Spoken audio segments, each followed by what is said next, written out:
Hi, Michelle here. If you spend any time in Hoya groups or scrolling Instagram, you've probably seen those absolutely stunning plants with leaves that are deep burgundy, bright red, or almost black. They get hundreds or even thousands of likes, and honestly, I completely understand why. They look like living masterpieces. But somewhere along the way, our hobby started reducing a really fascinating biological process down to two simple words: sun stress. Sometimes you'll hear people say, "Your Hoya is happy because it's turning red." Other times you'll hear, "Your Hoya is suffering, move it immediately." After growing these plants for 7 years, I've learned that plant life is rarely that black and white. Neither explanation is completely wrong, but neither one is really telling you exactly what's happening inside the leaf. Sun stressing is a balancing act. On one side, you get breathtaking, vibrant color. On the other side, you get irreversible leaf burn and papery brown dead spots. Today, we're taking a common sense look at how light works with Hoyas.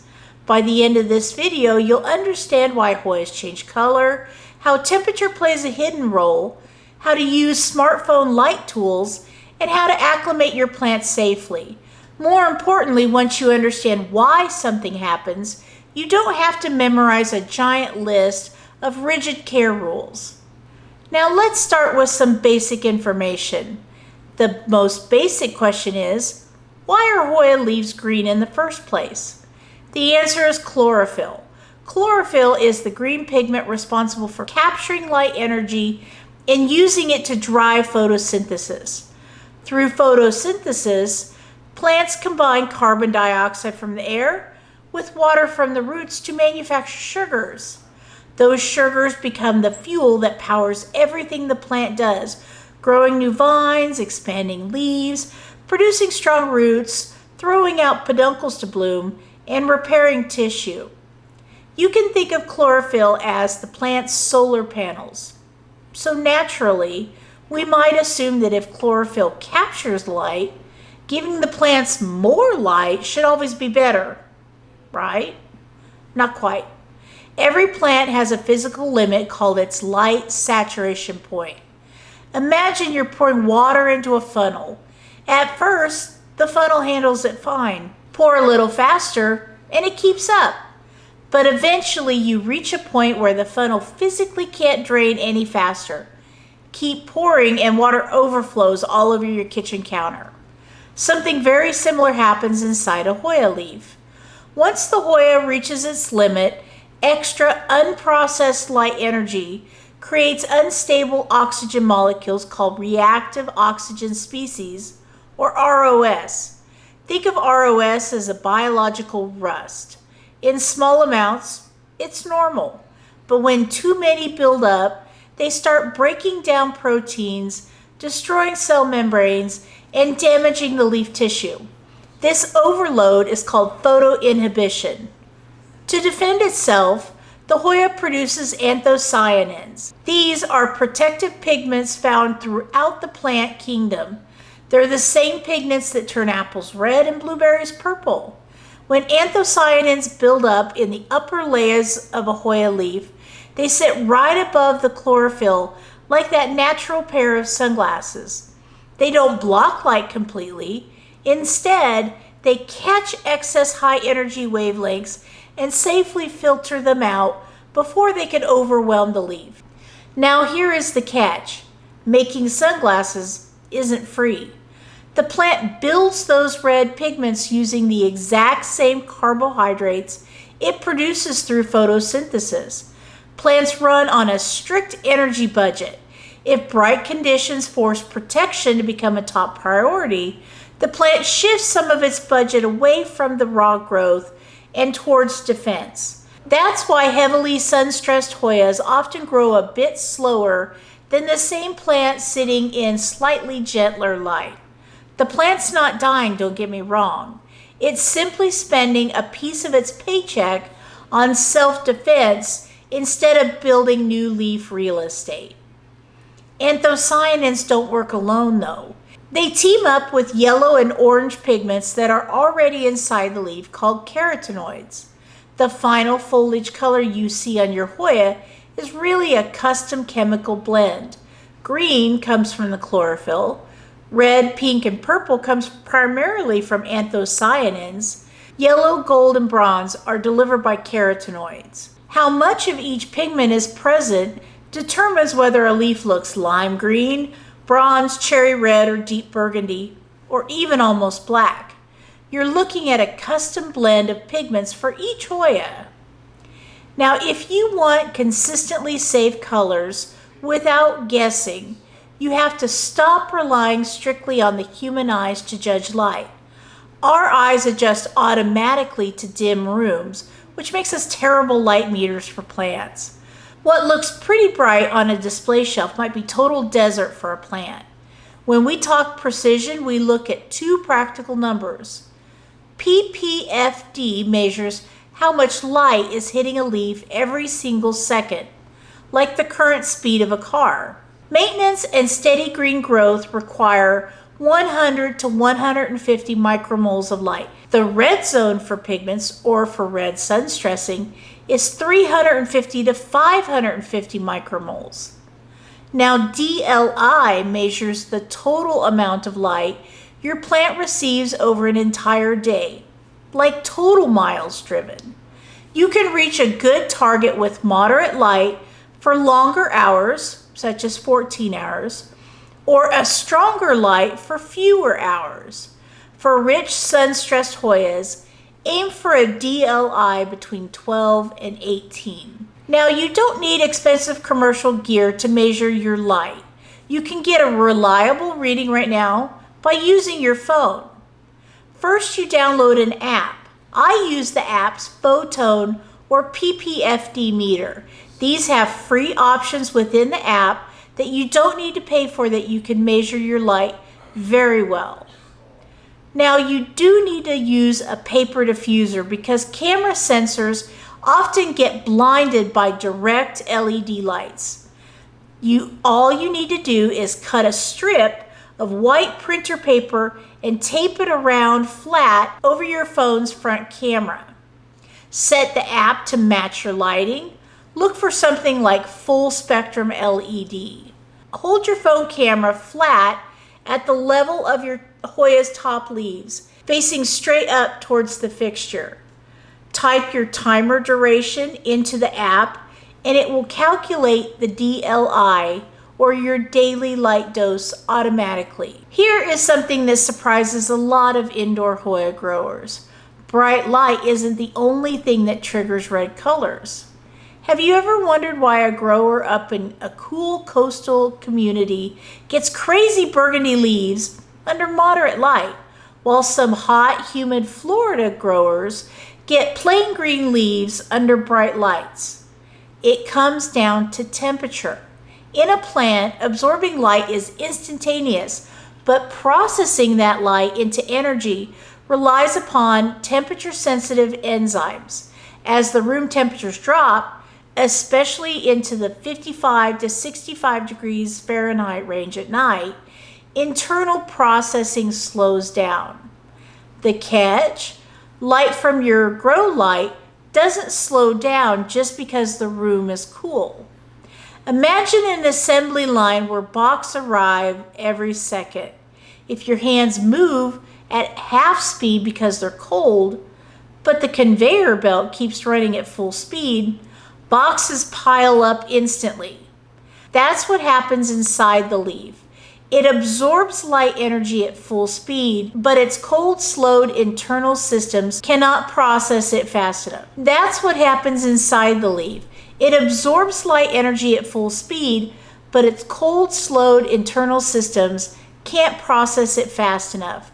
The energy backs up, signaling the plant to flood the leaf with protective anthocyanins to bring everything back into balance.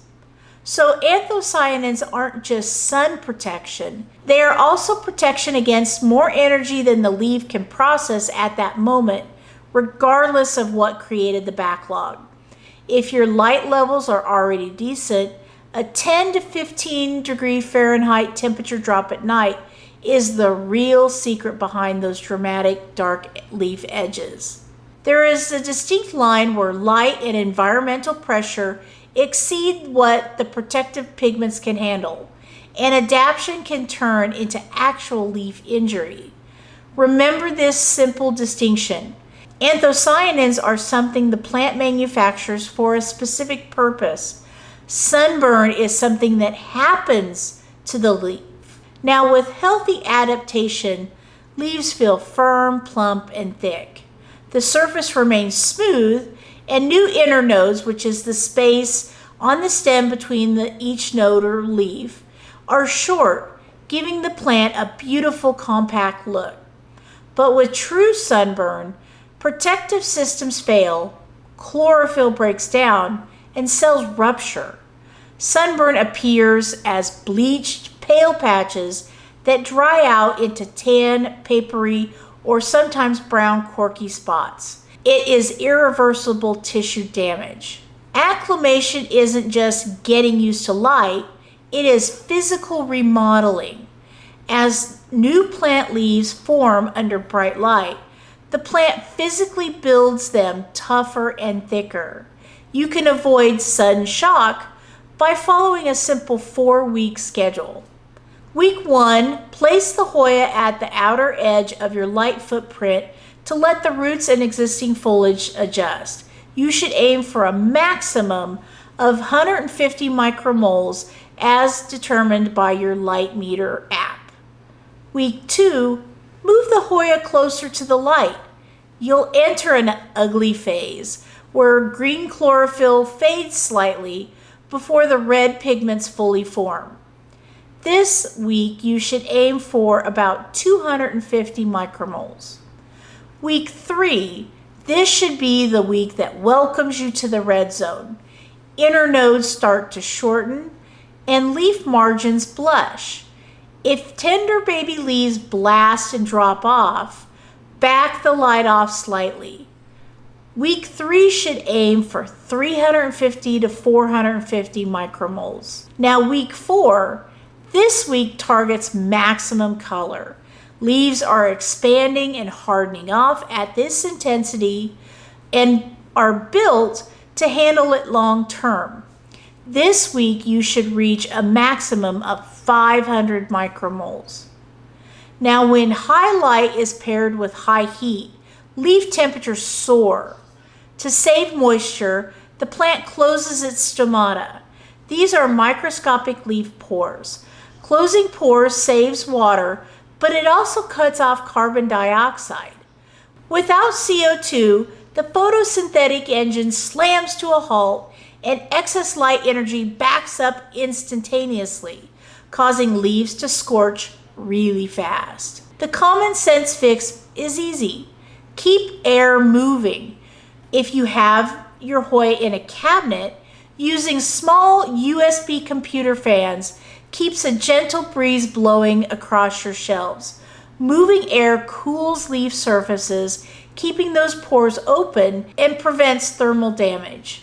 Okay, sorry about that. My battery went dead and I had to change it.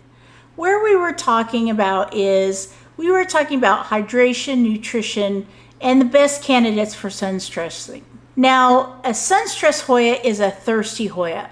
Plants pump water through their roots and out their leaves much faster under high light in order to stay cool. If the potting mix dries out completely under 500 micromoles of light, leaves can't cool themselves and will burn. Expect to water roughly 20 to 30% more often with maximum light levels. You'll want to keep that chunky potting mix lightly moist at all times when Hoyas are in higher light. Now, manufacturing red pigments requires metabolic energy. Adding a low dose of CalMag can give the plant the raw nutrients it needs in order to build pigments efficiently. This keeps colors rich rather than looking washed out. It's not absolutely necessary though. Please know that I use CalMag very sporadically. And the main reason is because you have to add it about 30 minutes before you add any other additives like fertilizer. Now, please do not starve your plants of nitrogen in order to force color. And by this, I mean using a bloom formula rather than a grow formula. You'll want to keep up that nitrogen level. Starving a plant breaks down chlorophyll and makes it sickly.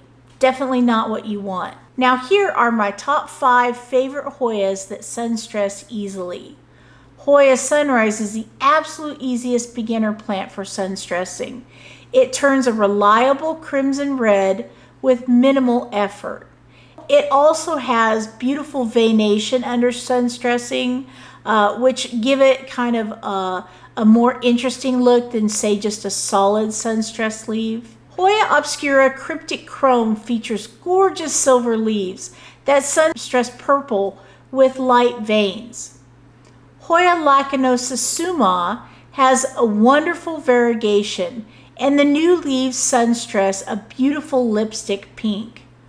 Hoya New Guinea Ghost produces rich purples and light pink hues under bright light. And finally, Hoya Ganungading showcases striking dark vein patterns over dark reddish purple and dark burgundy leaves. So, should you try to make your Hoyas turn red?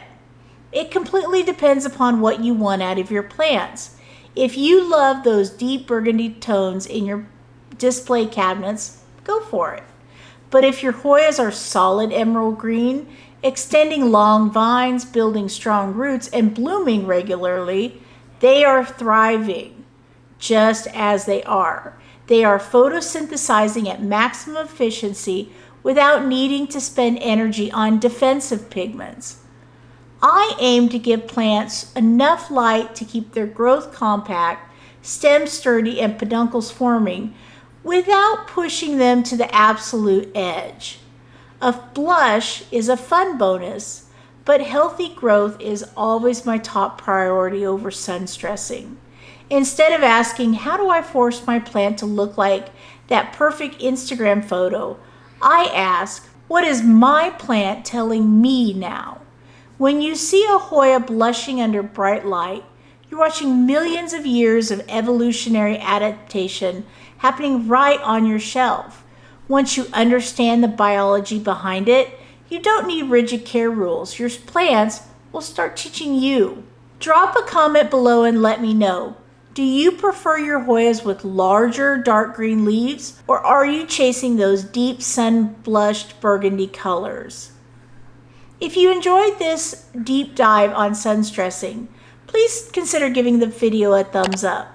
That helps the word get out to the plant YouTube universe that I exist, and I'm uploading videos every week. If you'd like to support my channel further, please consider putting a comment below or even subscribing to my channel. I greatly appreciate all your support. Thank you so much for spending some of your time with me today. I know that you have a lot of things occupying your free time, so I appreciate that you chose to spend some of that time with me today. I'll see you next time. Thanks. Bye. Sometimes you'll heal. God damn it. Sometimes you're here. Jesus Christ. On the sill by the sink, 3 pots in a row, Basil by the blue cup, pothos trailing low. You lean in to check them like they know your name.